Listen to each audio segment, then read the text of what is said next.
In your office, a colleague greets you with a warm smile, offering praise for your latest project. Yet, behind this facade of camaraderie, a subtle campaign is underway to undermine your reputation with your superiors, a quiet redirection of credit. You might dismiss this as mere misfortune, a case of office politics gone sour, or simply bad luck in a competitive environment. However, a mind from 5 centuries ago would identify this not as happenstance, but as a predictable consequence of strategic naivete. Niccolò Machiavelli would not see you as a victim of circumstance. He would see you as an amateur in a game where sentiment is a liability. He would argue that your failure wasn't in trusting a colleague, but in failing to understand the fundamental, unchangeable nature of human ambition and the silent, brutal mechanics of power that operate beneath the surface of civility. This dynamic is not confined to the sterile corridors of corporate life. It is the invisible architecture of our world, from the grand stages of international diplomacy to the intimate arenas of family dynamics. Everywhere, individuals and groups vie for attention,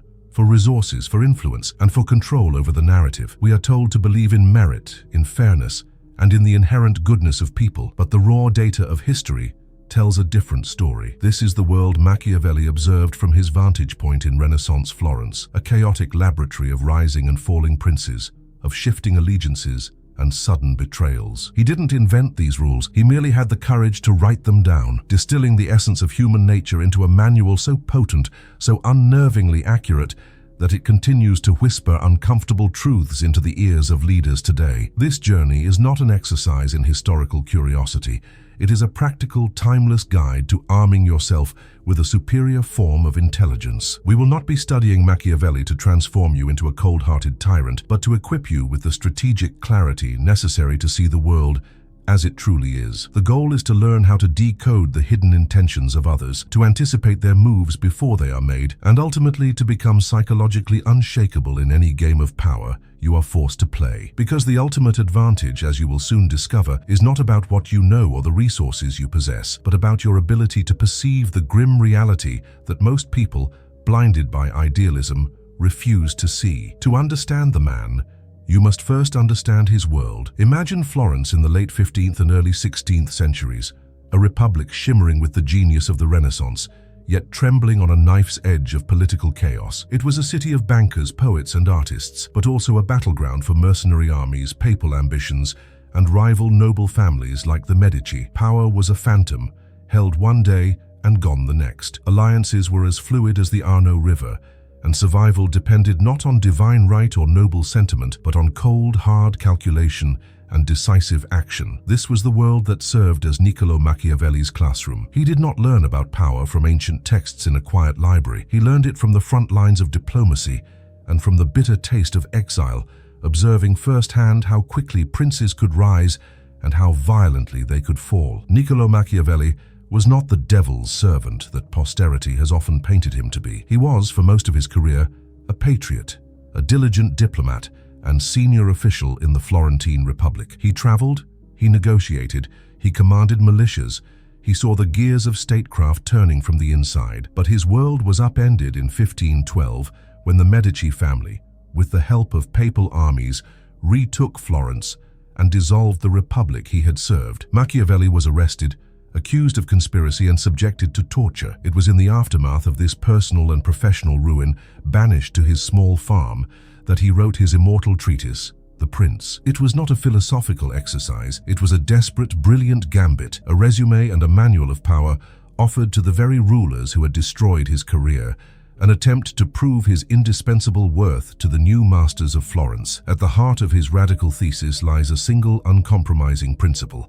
A leader must learn to see the world as it actually is, not as he wishes it were. This was a direct assault on the prevailing Christian and classical traditions, which held that a good ruler must be a paragon of virtue, pious, just, and merciful. For Machiavelli, this was a suicidal fantasy. The vast majority of men, he argued, are not good. They are self-serving, dishonest, and driven by fear and greed. A prince who insists on acting with moral purity in a world of wolves will inevitably be devoured. Therefore, the first duty of a ruler is not to his soul, but to his state. And the survival of the state demands a leader who can operate within the harsh realities of human nature, using its flaws as instruments of power rather than being crippled by them. This unflinching realism leads directly to one of his most infamous and misunderstood conclusions, that if a choice must be made, it is far safer for a ruler to be feared than to be loved. Machiavelli acknowledged that being both would be ideal, but human nature makes this a precarious balancing act. Love, he observed, is a fickle emotion, held by a chain of obligation that men, being wretched creatures, will break at the first opportunity for personal gain. Fear, however, is a far more reliable motivator. It is maintained by a dread of punishment, which never loses its power. This is not an endorsement of tyrannical cruelty for its own sake. It is a cold, strategic calculation about control. A leader whose power depends on the love of his people is a hostage to their whims. A leader whose power is reinforced by fear holds the keys to his own destiny. But before you can analyze the vices of others, you must confront your own. Herein lies the first great secret of Machiavellian thought. The most dangerous enemy to a strategist's clarity is not an external foe, but their own ego. The desire to be seen as merciful, generous, and good is a powerful form of self-deception, a vanity that can cloud judgment and lead to fatal hesitation. To truly see the board, you must first remove yourself from the equation. You must be willing to abandon the comforting self-image of a benevolent leader and embrace a colder, more detached persona. The first conquest, the most critical victory, is not over a rival city or a rebellious populace. It is over your own idealism. Only by ceasing to lie to yourself can you begin to see the truth in others and act accordingly. Once you have conquered the idealism within yourself, you must master the world of perception. Machiavelli understood a profound truth of human society. We live in a theater. On this stage, the appearance of reality is far more potent than reality itself. The masses, he noted, are guided by their eyes and by the outcomes they can see. They do not have the time or the insight to analyze the complex, often ugly machinery that operates behind the curtain of state. They judge a leader not by his hidden intentions or his moral struggles, but by the grand performance of his rule. Therefore, the strategist's primary task is to become the master director of this theater, carefully crafting every scene and every image to construct a narrative of power, stability, and virtue, regardless of the backstage actions required to achieve it. This requires the mastery of the mask. The prince, Machiavelli insists, must cultivate a public persona that embodies all the qualities people admire. He must appear to be merciful, to be faithful to his word, to be humane, to be guided by integrity, and to be devoutly religious. It is not essential and is often counterproductive to actually possess and practice all these virtues at all times. In fact, adhering to them blindly would ensure his downfall. The true skill lies in the delicate art of projection. He must know how to present the face of compassion while making a ruthless decision, and how to project an aura of unwavering faith while taking secular, pragmatic action. The perception of virtue is a shield. It is a weapon that disarms critics and rallies the common people to your side. The chasm between appearance and action is the space where effective power operates. A leader who is always honest in a world of liars will be destroyed. A prince who is always merciful will eventually see his state descend into chaos as his subjects lose their fear of consequence. The true master of statecraft understands that preserving the state sometimes requires acting contrary to faith, contrary to charity, contrary to humanity, and contrary to religion. The paradox is that in order to maintain the appearance of being a virtuous ruler, and thus maintain his position, he must be prepared to abandon those virtues in practice when necessity demands it. His actions may be brutal, but his reputation must remain immaculate. It is a grim, two-faced dance, but essential for survival. Central to this performance is the ironclad rule of concealing your true intentions. Your ultimate goals, your private doubts, and your strategic plans must be locked away in the deepest vault of your mind. To speak openly of your ambitions is to hand your enemies the blueprint for your defeat. Instead, the wise leader becomes a creature of ambiguity. His words are designed to distract and misdirect, his public actions calculated to create a smokescreen, while his real work is done in the shadows. Let others exhaust themselves, trying to predict your next move. When your action finally comes, it should land with the force of a total surprise, leaving your adversaries disoriented and unable to mount an effective response. Secrecy is not just a defensive measure, it is a formidable offensive weapon in the arsenal of power. This control of the narrative is amplified through the use of spectacle. Machiavelli observed that people are fundamentally drawn to grand gestures and extraordinary undertakings. A prince must therefore constantly seek to build an aura of greatness around his name, engaging in ambitious conquests or undertaking magnificent civic projects that capture the public imagination. These spectacles serve a dual purpose. They distract the populace from potentially unpopular but necessary policies implemented in the background, and they forge a larger-than-life reputation. This reputation becomes a self-perpetuating source of power, intimidating rivals and inspiring loyalty in subjects who feel a sense of pride in being led by such a formidable figure. Greatness, even if only performative, begets greater power. No one understood this theater of power better than Cesare Borgia, the man Machiavelli held up as a prime example of a new prince in action. Borgia was a master of combining swift, hidden violence with magnificent public display. After conquering the province of Romagna, he appointed a cruel and efficient governor, Ramiro de Orco, to pacify the region through harsh measures. Once the job was done, and the people began to resent de Orco's brutality, Borgia acted. In a stunning public spectacle, he had his own governor arrested and in the public square of Cesena had him cut in two. This single gruesome act achieved two things at once. It satisfied the people's hatred and left them both satisfied and stupefied, while simultaneously positioning Borgia as a just and decisive ruler, shifting all blame to his subordinate. Nowhere is this manipulation of perception more critical than in the practice of generosity. Conventional wisdom dictates that a leader should be generous, but Machiavelli issues a stark warning. A reputation for generosity, if pursued in the traditional way, is a path to ruin. To be consistently generous, a prince must lavishly spend his own funds, which will eventually deplete his treasury. This forces him to heavily tax his people, earning their hatred. If he stops being generous, he will be labeled a miser. He becomes trapped in a cycle of expectation and resentment. This virtue, when practiced naively, becomes a crippling vice that weakens the state and the ruler's position, proving that even the noblest of qualities can be a strategic liability. The truly effective alternative is what one might call strategic parsimony. A wise prince should not mind being called a miser at the outset. By being frugal with his own resources and the public funds, he ensures the state remains solvent and the tax burden on his people remains low. This seeming vice allows him to be truly and spectacularly generous when it matters most, by using the spoils of war or the wealth of conquered territories to reward his soldiers and select subjects. Because this generosity is rare and comes at no cost to the populace, it has a far greater psychological impact. He earns a reputation for magnanimity, where it counts on his own terms, without ever endangering his own financial foundation. He masters the economy of generosity. The same cold logic applies to mercy. A prince who is endlessly merciful, who refuses to punish traitors or quell dissent, presides over a state that will inevitably fracture into disorder, robbery, and murder. This chaos, Machiavelli argues, harms the entire community. In a stark inversion of conventional morality, a few decisive, well-publicized acts of cruelty against key transgressors can be the more merciful option. Such actions restore order and security for the majority, preventing widespread suffering. Once order is re-established, the prince can then display calculated acts of clemency and kindness. This combination of surgical cruelty followed by apparent benevolence creates the perfect image. A leader who is both feared enough to be obeyed and seemingly just enough to be respected, the absolute master of a narrative he alone controls. We now arrive at the cold, beating heart of Machiavellian doctrine, the chapter that has stained his name for 5 centuries, his treatise on the economy of cruelty. To modern ears, the very idea of using cruelty well sounds monstrous, the maxim of a tyrant. But Machiavelli was not a sadist.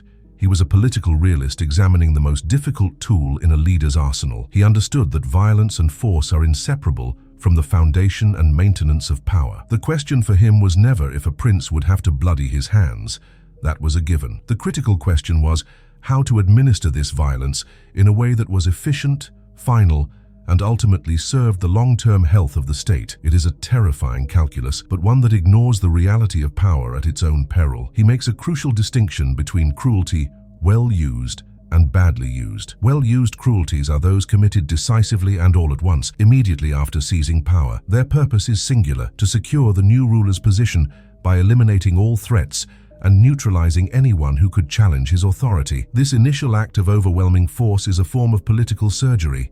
It is shocking, brutal, and swift. By concentrating all necessary violence into a single terrible moment, the prince establishes his authority in a way that cannot be questioned, and most importantly, he does not have to resort to such measures again. The fear he inspires is acute, but the state is immediately stabilized. In stark contrast, badly used cruelties are those that are poorly timed and administered in hesitant, repeated doses. A leader who lacks the resolve to be decisive at the outset will find himself committing smaller acts of violence over a prolonged period. He executes one enemy this month, another the next, constantly trying to manage threats as they arise. This strategy is fatal. Instead of pacifying the populace, it creates a lingering atmosphere of terror and uncertainty. The subjects never feel safe, and their fear slowly curdles into a deep, abiding hatred. This constant, low-level brutality does not secure the state. It breeds conspiracies and fuels the desire for revenge, forcing the ruler into a paranoid spiral of ever-increasing violence. Imagine a surgeon tasked with removing a cancerous tumor. A decisive surgeon makes a deep, painful incision once, removing the entire malignancy to save the patient's life. The recovery is difficult, but it leads to health. A hesitant, timid surgeon, however,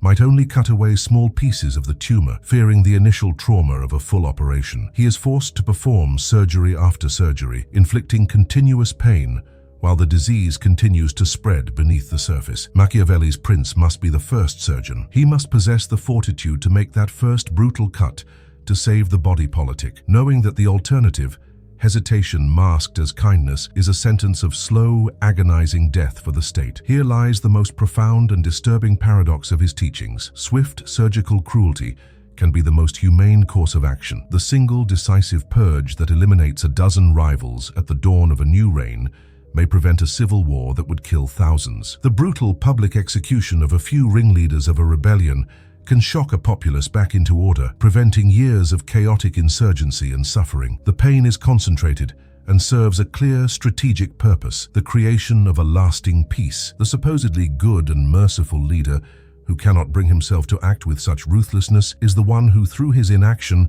allows the seeds of disorder to sprout, ultimately causing far greater and more widespread suffering for his people. Once this grim foundation of security is laid, the other side of the economic equation comes into play. If injuries must be inflicted all at once, Machiavelli advises that benefits must be distributed little by little. Just as there is an economy of violence, there is an economy of goodwill, and the prince must be a master of both. Giving all rewards away in a single grand gesture is foolish. The impact is significant, but momentary. The gratitude of the people is a resource, and like any resource, it must be managed wisely. A large one-time benefit is quickly consumed and forgotten, leaving the populace wanting more and resentful when it is not forthcoming. True mastery lies in the slow, deliberate trickle of favor. The psychology behind this principle is simple, yet powerful. Small recurring benefits keep the ruler's generosity constantly in the public mind. A small tax reduction, a public festival, a grant to a local guild. Each individual act reinforces the image of a benevolent, caring leader. The slow pace ensures that the memory of one benefit has not fully faded before the next one appears. It keeps the population in a state of pleasant anticipation and continuous gratitude. They are always tasting the sweetness of the prince's favor, which makes them more tolerant of the bitter medicine that may have been administered in the past or may be required in the future. It transforms governance into a masterful exercise in managing expectations. This careful dispensation of rewards also keeps the populace in a state of hopeful dependence, which is a cornerstone of stable rule. By making benefits a slow, steady drip rather than a flood, the prince ensures that his favor remains a valuable and sought-after commodity. The people are conditioned to look to him as the source of their well-being, a fountain from which blessings flow gradually. This fosters loyalty, not through grand abstract principles, but through a tangible, ongoing relationship of patronage. The ruler is not just a distant authority figure. He is the architect of their small, continuous comforts. This subtle control over the public's emotional state is a far more durable form of power than that achieved through force alone. The two sides of the coin, cruelty and benefits, work in perfect synthesis. The initial terrifying display of force establishes unchallenged authority and security. It is the necessary, bitter pill that purges the state of its ills. Once that foundation is solid, the prince can pivot his strategy. He can begin the slow, methodical process of winning the hearts of his people, not through empty platitudes, but through a carefully calibrated stream of tangible rewards. The memory of the initial violence fades, overwritten by the more pleasant, persistent experience of his largesse. In the public imagination, the feared conqueror gradually and deliberately transforms into the beloved guardian of the people's prosperity. This entire framework demands a leader of immense psychological discipline, a mind that operates far beyond the realms of personal anger, guilt, or affection. The decision to apply force must be as cold and calculated as the decision to grant a favor. It is not about what the ruler feels, it is about what the state needs. He must be able to order an execution in the morning and preside over a civic festival in the afternoon, not because he is a monster, but because he understands that both actions are merely tools to achieve the same end: the stability, security, and longevity of the realm he commands. He is neither a sadist nor a saint. He is a political physician, and his only morality is the continued health of his patient, the state. Having mastered the economies of cruelty and reward, the prince must now adopt the dual nature required to navigate a world of predators and deceivers. Here, Machiavelli introduces his most potent metaphor for survival. The leader must become both a lion and a fox. To rely on one nature alone is to be fatally incomplete. The lion is immensely powerful, capable of frightening away wolves and crushing his enemies with brute force. However, the lion is simple-minded and lacks foresight. He cannot recognize a snare or a well-disguised trap. He will walk directly into a pit he is too strong to escape. Power without cunning is a blunt instrument, easily outmaneuvered by a weaker, more intelligent foe. It is a formidable but ultimately fragile form of strength. On the other hand, the fox is a master of cunning. He is clever, agile, and possesses an instinct for deception. The fox can spot a trap from a distance, he can navigate treacherous terrain, and he can smell the scent of a conspiracy on the wind. Yet, the fox is physically weak. He cannot defend himself from a pack of wolves. When confronted with direct, overwhelming force, his cleverness offers little protection. Cunning without power is helpless in the face of open aggression. A leader who is only a fox will be respected for his intellect but will ultimately be torn apart by those whose strength and ferocity he cannot match. Strategy without the credible threat of force is merely a collection of clever ideas. Therefore, the prince must learn to embody both. He must be a lion to strike fear into the hearts of his adversaries, to display a credible threat of force that makes anyone think twice before challenging him. His reputation for decisive, ferocious action must be so well established that it prevents many battles from ever being fought. This is the public face of his power, the roar that echoes across the political landscape and keeps the wolves at bay. But internally, in his council chambers and in the quiet of his own mind, he must be a fox, constantly vigilant, questioning motives, and dissecting the words of allies and enemies alike to find the hidden snares they contain. He must unite the lion's strength with the fox's perception. This dual nature is most critical when dealing with promises and alliances. The fox knows that in the world of power, words are tools, not sacred bonds. Treaties and agreements are kept only as long as the underlying reasons for them remain. When circumstances change, a promise made yesterday can become a fatal liability tomorrow. A prince, therefore, must not feel bound by his word when keeping it would be detrimental to his state. More importantly, the fox's cunning allows him to find legitimate-sounding reasons to break his promise, preserving the appearance of integrity while acting in his own self-interest. He understands that men are quick to forgive a broken promise if the outcome benefits them or if the justification is persuasive enough. The fox's mind is also the primary defense against the ever-present threat of conspiracy. Machiavelli offers a coolly rational analysis of this danger. Our conspirator, he reasons, acts out of personal discontent and the hope of personal gain. His greatest fear is betrayal by his fellow plotters. The prince's most effective shield, therefore, is not a network of spies, but the affection and contentment of his people. If the general populace is loyal to their ruler, a conspirator has nowhere to turn for support after his deed is done. The risk becomes immense, for he is hated by the prince and has no refuge among the people. By ensuring he is not despised by the majority, the prince makes the mathematics of conspiracy untenable. Paradoxically, while internal enemies must be neutralized, an external enemy can be a valuable political asset. A wise leader sometimes understands the utility of having a clear, identifiable foe. An outside threat serves to unify a fractured populace, channeling their fears and frustrations outward. It distracts from domestic problems and forces the state to sharpen its military and strategic capabilities, preventing the slow decay of complacency. It provides the perfect stage for the prince to demonstrate his prowess as both lion and fox, rallying his people with shows of strength, while outmaneuvering the enemy with cunning diplomacy. A well-managed rivalry keeps the entire state focused, disciplined, and loyal to the leader who protects them. But as the prince stands guard against his declared enemies, the fox must be keenly aware that the most lethal threats often do not announce themselves. They fester within his own inner circle. An ally who is too powerful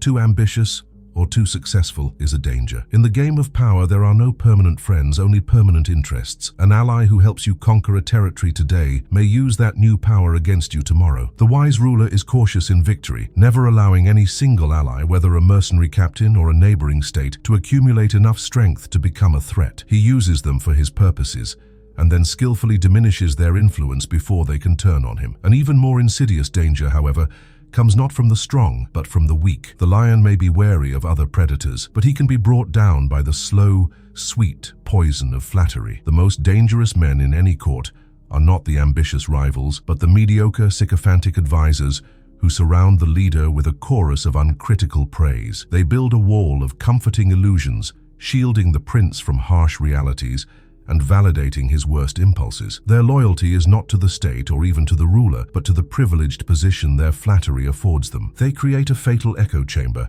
rotting the prince's judgment and leaving him blind and vulnerable to the very real threats gathering outside his door. Here, then, lies the ultimate test of a ruler's mastery. The true synthesis of the lion and the fox is not demonstrated on the battlefield, but in the council chamber. It is the art of managing one's own inner circle. It requires the lion's ferocity to periodically purge the incompetent and the overly ambitious without creating destabilizing fear, and it demands the fox's subtle perception to distinguish honest, if difficult, counsel from treacherous flattery. A prince is ultimately defined not by the enemies he publicly defeats, but by the quality and integrity of the advisors he chooses to keep close. His greatest battle is a quiet, internal one, protecting his own mind from the friends who would destroy him. Now your mind is armed with the strategist's core principles. You understand the necessity of realism, the theater of appearance, the economy of violence, and the dual nature of the fox and the lion. But knowledge is not wisdom. Wisdom is forged in the crucible of a true dilemma. Let us move from the abstract to the concrete,